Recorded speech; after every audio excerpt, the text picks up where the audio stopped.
Halo semuanya, terima kasih sudah mampir lagi di sini. Kali ini aku mau bahas ulang tentang pengisian formulir Nanking atau cara pengurusan Nanking.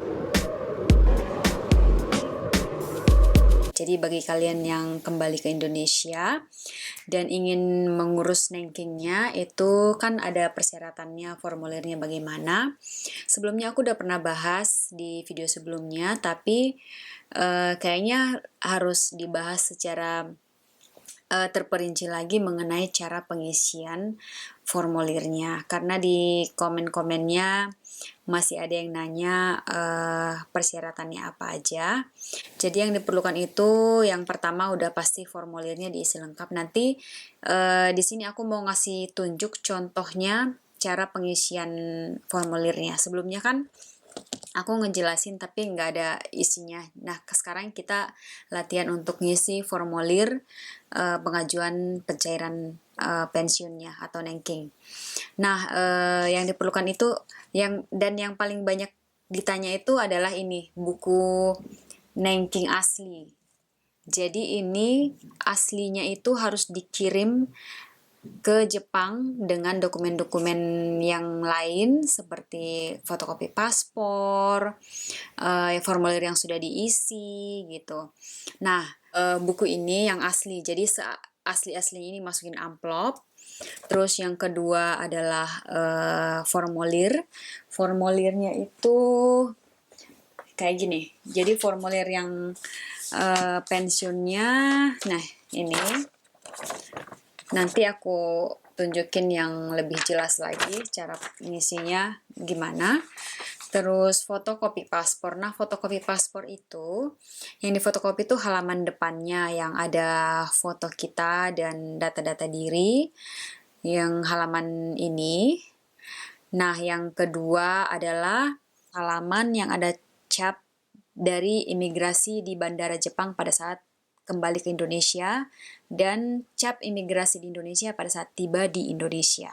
Jangan lupa itu difotokopi karena itu sebagai bukti bahwa kita benar-benar sudah keluar dari Jepang. Terus yang kedua adalah fotokopi buku bank. Jadi fotokopi buku banknya itu yang halaman depannya. Jadi nggak usah yang isi duitnya berapa, saldonya berapa, pokoknya yang depannya aja karena kan itu menandakan bahwa buku itu atau tabungan itu benar-benar untuk punya kalian sendiri, bukan punya orang lain karena uangnya itu hanya bisa dikirim ke rekening yang bersangkutan, nggak bisa diwakili oleh orang lain. Oke, sekarang kita lanjut ke pengisian formulir. Yuk.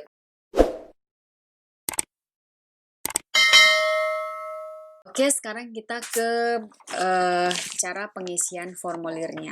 Nah, oke, kita lihat di halaman ini.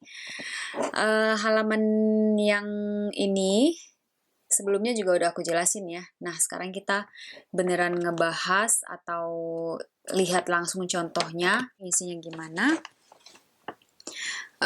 Yang pertama, jadi yang ada tulisannya diisi kantor asuransi itu nggak usah diisi ya. Kita langsung ke bawah, tanggal pengisian tahun, bulan, dan tanggalnya. Nah, itu seperti contoh yang aku tulis. Tahunnya 2020, bulannya bulan 7, tanggalnya tanggal 15. Dan tanda tangan pemohon, jadi tanda tangan kalian, tanda tangan kita sendiri. Dan yang ada tulisan izin tinggal permanen atau tanggal diberikan itu lingkarin yang tidak ada. Dilingkarin yang tidak ada. Terus lanjut ke bawah yang nomor 4, nama. Misalnya namanya Sukiem Pratiwi, ya udah tulis lengkap-lengkapnya Sukiem Pratiwi dan ingat namanya itu harus sesuai dengan nama yang ada di paspor kita. Karena kalau misalnya beda itu nanti bisa ditolak ya. Terus tanggal lahir misalnya 1989.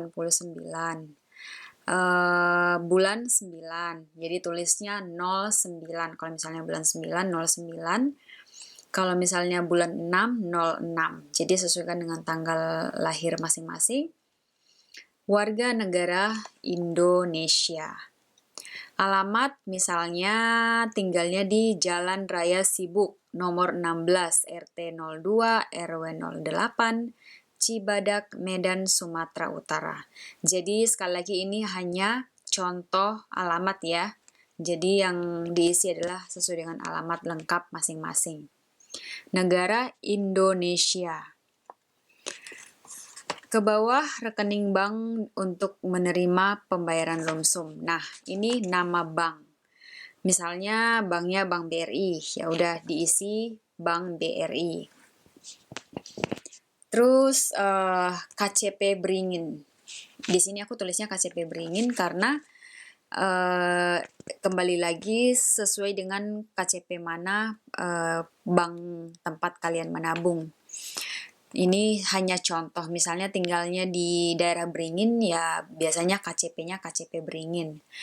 Terus alamat cabang bank. Nah, alamat cabang banknya itu alamat banknya. Di sini aku tulis BRI Beringin, Jalan Raya Medan, Sumatera Utara.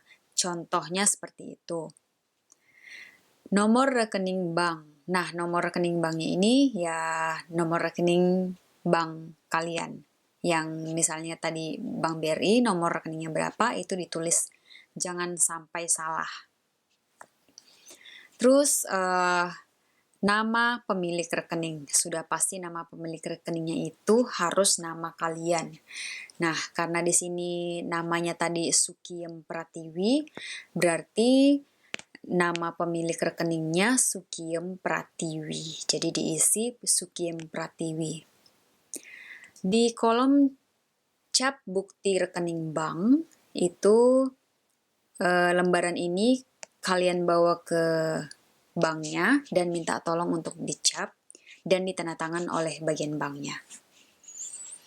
Terserah mau misalnya Bank BRI ya ke Bank BRI, misalnya Bank BCA ke Bank BCA. Intinya harus dicap dan ditandatangan sama pihak banknya.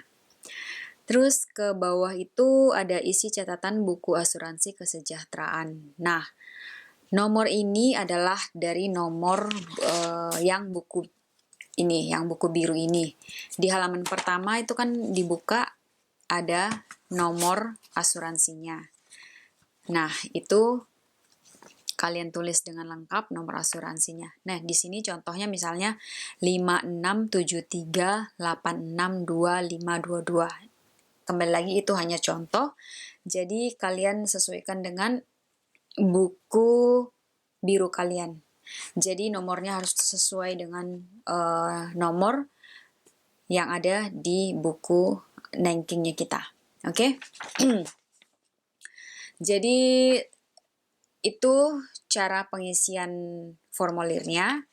Dan kalau semuanya sudah lengkap, jadi formulirnya ini sudah kalian lengkapin, masukin ke amplop sesuai dengan ukuran yang ini, sesuai dengan ukuran kertasnya ini, masukin amplop. Nah, masukin amplop beserta dengan buku biru yang asli. Setelah itu fotokopi halaman depan buku bank. Selanjutnya halaman paspor yang ada foto kita. Dan di situ kan ada data-data kita, ada tanggal lahir dan segala macam. Intinya halaman yang ada fotonya itu di fotokopi. Terus halaman yang ada cap dari imigrasi di Bandara Jepang pada saat kembali ke Indonesia. Dan cap imigrasi di Indonesia pada saat tiba di Indonesia. Jangan lupa itu di fotokopi. Oh ya, terus halaman yang ada visanya selama tinggal di Jepang. Jadi pada saat kita di Jepang itu, kita itu statusnya visanya apa? Misalnya visa kerja, misalnya yang visa kerja ya berarti visa pokoknya halaman yang ada visanya. Seperti ini. Jadi halaman ini kan menandakan bahwa status kita selama di Jepang itu visanya apa. Jadi ini harus difotokopi juga dan disertakan.